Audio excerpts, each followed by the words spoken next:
These are the years when a man changes into the man he's going to become the rest of his life. If you're nothing without this suit, then you shouldn't have it. Come on, Spider-Man. Come on, Spider-Man. I believe there's a hero in all of us. I'm trying to save you! That keeps us honest, gives us strength, makes us noble. Spiderman की सबसे sad कहानी। चाहे Spiderman सबसे powerful heroes में से एक हो, चाहे वो कॉस्मिक लेवल के खतरों से लड़ा हो, या चाहे वो दुनिया के सबसे जीनियस इंसानों में से एक हो, उसकी कहानियां हमेशा डाउन टू अर्थ रहती हैं और हमें दिखाती हैं कि हीरो बनने का असली मतलब क्या है। उसकी कॉमिक्स में जितनी सैड कहानियां हैं उतनी शायद ही किसी और हीरो की में हो, और उन्हीं में से एक है आज वाली। तो हेलो वेबटास्टिक फैंस, मेरा नाम है सत्यम मिश्रा और समय को सर आंखों पर रखते हुए चलिए शुरू करते हैं। कहानी शुरू होती है जब स्पाइडी हॉस्पिटल में घुसता है चिल्लाता हुआ, मुझे डॉक्टर चाहिए। उसके हाथ में खून में लथपथ बेहोश बच्चा होता है। उसके पीछे गोली लगी थी और सारे डॉक्टर्स उसे संभालते हैं, पर पीटर बहुत दुखी था। वो घर जाता है और वहाँ भी अकेला अंधेरे रूम में जाकर बैठ जाता है। जब मैरी जेन वहाँ आकर उससे पूछती है तो वो बोलता है कि मेरी वजह से आज एक बच्चे को गोली लग गई। मैं बस कुछ चोरों को बैंक लूटने से रोक रहा था, जैसे कि मैं हमेशा करता हूँ। मेरी स्पाइडर सेंस बजने लगी जब एक चोर ने मुझ पर बंदूक तानी। मैं उसे आसानी से डॉज कर लेता, लेकिन एक बेवकूफ बच्चा हीरो बनने की कोशिश में उस चोर को धक्का देता है, पर उसका एक साथी उसी टाइम उस बच्चे के पीछे गोली मार देता है। दुनिया भर की स्पीड और मैं कुछ नहीं कर पाया, और अब वो मासूम बच्चा मेरी वजह से मर रहा है। एमजे उसे समझाती है कि इसमें उसकी कोई गलती नहीं है, ये बस एक एक्सीडेंट था, लेकिन पीटर बोलता है कि क्या ये काफी नहीं है कि मुझे अपने किए की रिस्पॉन्सिबिलिटी लेनी पड़ती है? अब मुझे उस बच्चे जैसे बेवकूफ लोगों को भी ध्यान में रखना होगा। मैं साबित हूँ एमजे, मैं कहीं भी जाऊँ उस बच्चे की तरह कोई ना कोई मेरी वजह से तड़पेगा ही। पीटर उस रात सो नहीं पाता और वो उस बच्चे के पास हॉस्पिटल में बैठा हुआ बोलता है कि बच्चे, क्या तुम भूल गए थे कि तुम्हारे पास मेरी तरह पावर्स नहीं हैं? मुझे तुम्हारी जगह होना चाहिए था, लेकिन मेरी सेंस ने मुझे बचा लिया। पर तुम्हारे पास क्या है? बस साहस, किसी अनजान की मदद करने का, अपनी जिंदगी को खतरे में डालते हुए। सब सही बोलते हैं, हर अच्छे काम का नतीजा बुरा ही होता है।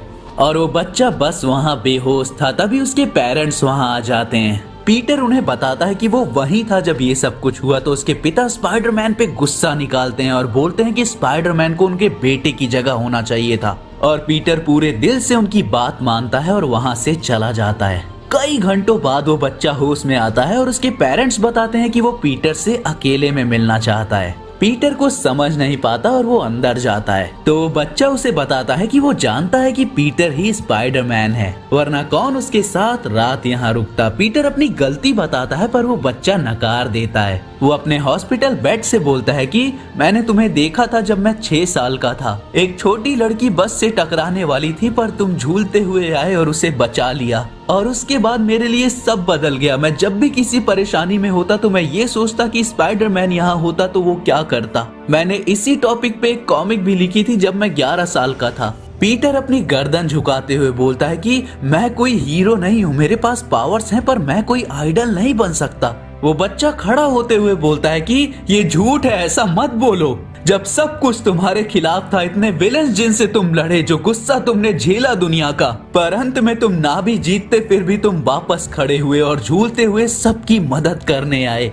अगर इसे हीरो होना नहीं कहते तो फिर मुझे नहीं पता। उसके शब्द कट जाते हैं जैसे ही वो बिस्तर पे वापस गिरता है। उसकी धड़कन थमने लगती है और वो धीरे धीरे अपनी सांस छोड़ देता है और वो मर जाता है। उसे दफनाने के बाद जब उसके पेरेंट्स को पीटर दूर खड़ा दिखता है तो वो उसके पास जाते हैं। वो उसे बताते हैं कि उसके बेटे ने उसको अंदर आने से पहले बताया था कि पीटर स्पाइडरमैन की फोटोज खींचता है, तो वो स्पाइडरमैन को टॉमी की लिखी कॉमिक दे सकता है, और पीटर एक्सेप्ट कर लेता है। वहाँ से जाने से पहले टॉमी के पिता के आखिरी शब्द थे कि स्पाइडरमैन को बता देना कि खुद को ब्लेम ना करे। और पीटर उस कॉमिक की तरफ देखता है जिसमें लिखा था कि स्पाइडरमैन सबसे महान हीरो है जो हमेशा सही का साथ देता है। वो कभी फिक्र नहीं करता कि लड़ाई कितनी मुश्किल है, वो हमेशा परफेक्ट और स्मार्ट नहीं होता, पर स्पाइडी को पता है कि मैं उसके साथ हूँ क्योंकि मैं अपने दिल की सुनता हूँ। अगर वो कभी गिरता भी है तो वो वापस खड़ा होता है। तो जब मैं दुखी होता हूँ या मुझे पता नहीं होता कि मुझे क्या करना चाहिए,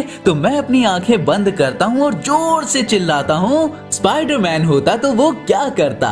और ये कहानी यहीं खत्म होती है। और हाँ, स्पाइडरमैन के पास और भी सैड कहानियां हैं, पर सबका अंत इसी से होता है कि क्यों स्पाइडरमैन दुनिया का सबसे ग्रेट हीरो है और उसका परफेक्ट नहीं होना और उसका एक इंसान होना ही उसे महान बनाता है।